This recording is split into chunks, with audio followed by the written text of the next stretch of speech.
worry too much about the base runner. Ground ball up the middle. That far on the bat. Hard hit to right center. There were hitters who made pitchers nervous, and then there was George Brett. In the American League of the late 1970s and 1980s, the question was never whether he could hurt you. It was how. Velocity did not freeze him. Breaking balls did not fool him for long. Pressure did not shrink him.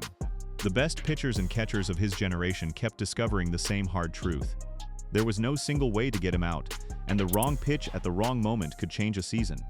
Brett spent 21 years in a Kansas City Royals uniform, from his debut in August of 1973 until his final game in 1993. He finished with 3,154 hits, a career average of 305, 317 home runs, and 1,596 runs batted in. He won 3 batting titles in 3 different decades, the only player in Major League history to do so. He was the American League Most Valuable Player in 1980, the League Championship Series MVP, in 1985, a World Series champion, that same October, a 13-time All-Star, and a first-ballot Hall of Famer in 1999 with more than 98% of the vote. Those numbers explain how great he was. What terrified opponents was how he put them together. The swing that made him so dangerous was rebuilt under hitting coach Charlie Lau. Brett choked up, stayed balanced, and learned to drive the ball to every part of the field. He was not hunting one pitch in one zone. He was a complete situation hitter, the kind who could take a walk, slap a single the other way, or punish a mistake into the gap. In 1980, the year he nearly hit 400, he finished at .390 with 24 home runs and only 22 strikeouts.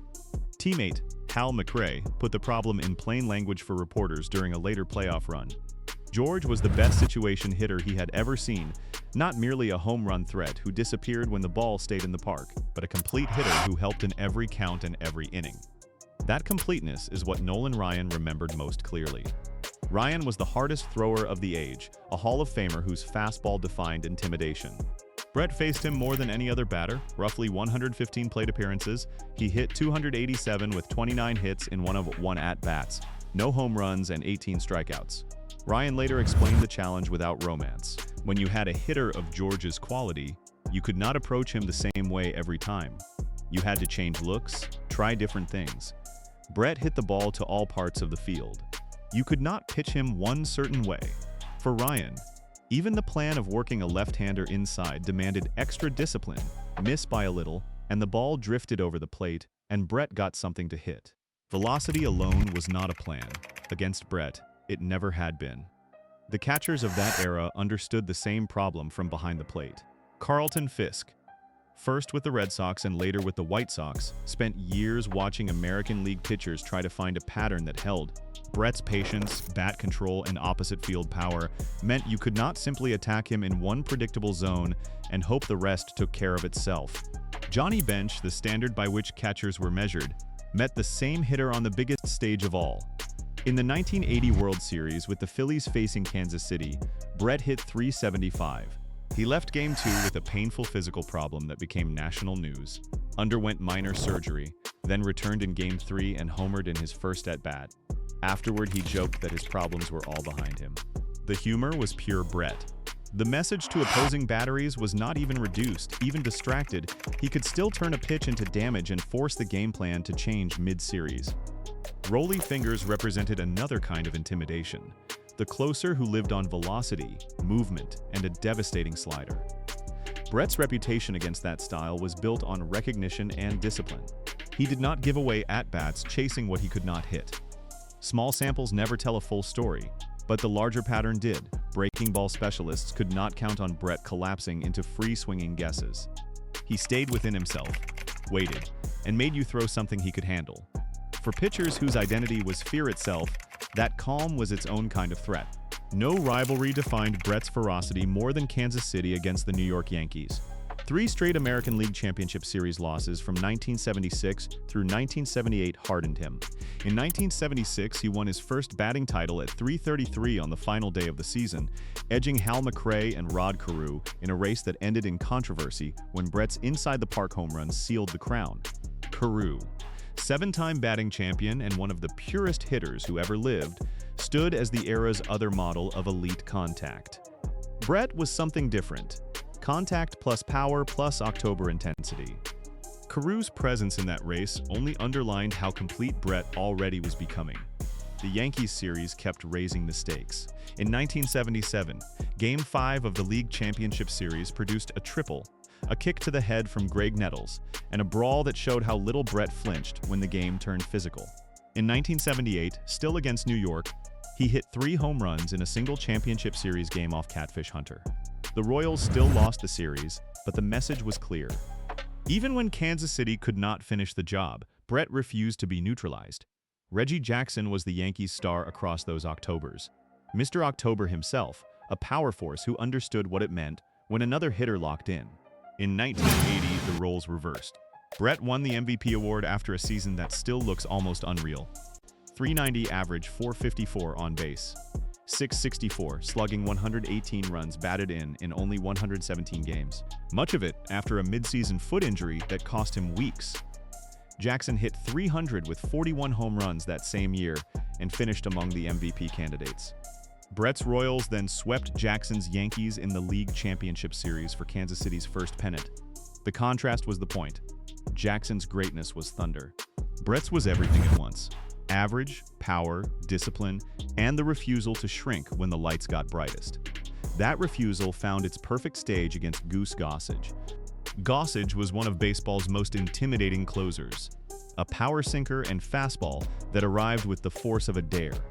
On October 10, 1980, in Game 3 of the American League Championship Series at Yankee Stadium, the Royals trailed 2-1 in the 7th with 2 outs and runners on. Gossage entered. Brett hit the first pitch into the upper deck for a 3-run home run. Kansas City won 4-2 and completed the sweep.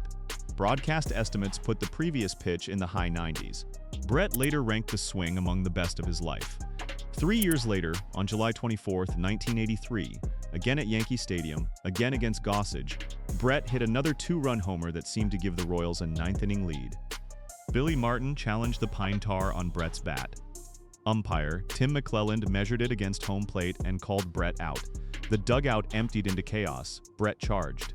American League president Lee MacPhail later restored the home run, and the game was finished weeks later with Kansas City winning 5-4. Brett himself said that hitting a home run off Goose was a big thrill, and that having it taken away over a technical corner of the rulebook made him lose it completely. The image of that explosion became permanent. What mattered for the legend was simpler. Even Gossage's best heat could not keep Brett from doing damage when the game was on the line. Pete Rose understood intensity as a way of life. His own career was built on relentless competitiveness, the refusal to surrender a single at-bat. In the 1980 World Series, he stood on the other side of the diamond from Brett, with Johnny Bench behind the plate for Philadelphia. Rose had nearly signed with Kansas City as a free agent after 1978 before choosing the Phillies. In the series, the two styles of fire met. Brett hit .375, Philadelphia won in 6. What Rose represented, and what Brett mirrored, was the same refusal to give anything away. For a competitor like Rose, that kind of opponent required no translation. By 1985, the full picture had formed. Brett hit .335 with 30 home runs and 112 runs batted in, won a Gold Glove, took League Championship Series MVP honors against Toronto, and led Kansas City to a World Series title over the St. Louis Cardinals, hitting .370 in the Fall Classic. Before that Toronto series, scouts could not agree how to pitch him. Dick Hauser recalled that Yankees scouts had been just as divided in 1980. 5 different plans, none of them safe. That is what terrifying looked like in professional baseball. Not a single unhittable weapon, but a hitter who made every plan incomplete. Rickey Henderson closed the circle in 1990. Henderson was the American League's master of chaos, speed, and on-base pressure turned into a weapon. That year, he won the MVP award, while Brett, at 37, won his 3rd batting title at .329, edging Henderson's .325. The race carried competitive heat. Both men later described the other with a mixture of respect and rivalry. What the standings showed was plainer. Even late in his career, even against the league's most dynamic force, Brett could still take the average crown. Longevity was part of the terror. He had won in 1976, dominated in 1980, and still finished first in 1990. Across 43 postseason games, he hit .337 with 10 home runs. Across a full career, he collected more than 660 doubles and joined the rare company of players with 3,000 hits, 300 home runs, and a career .300 average. He never left Kansas City. He never stopped making pitchers choose between bad options. So what made George Brett terrifying was not one trait. It was the stack of them. Nolan Ryan could not pitch him one way. Carlton Fisk and Johnny Bench could not call a single sequence that stayed reliable. Rolly Fingers and Goose Gossage could not trust pure intimidation.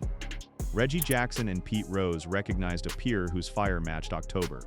Rod Carew and Ricky Henderson measured themselves against a hitter who could win batting titles across decades. Scouts disagreed. Plans collapsed. Mistakes became extra bases. And when the moment arrived, whether it was an upper deck swing off Gossage, 3 home runs in a championship series game, or a late career chase for one more title, Brett did not fade. That is the record the legends lived through. A left-handed hitter from El Segundo who learned the whole field, mastered every count, and turned the hardest arms and sharpest minds of his era into witnesses.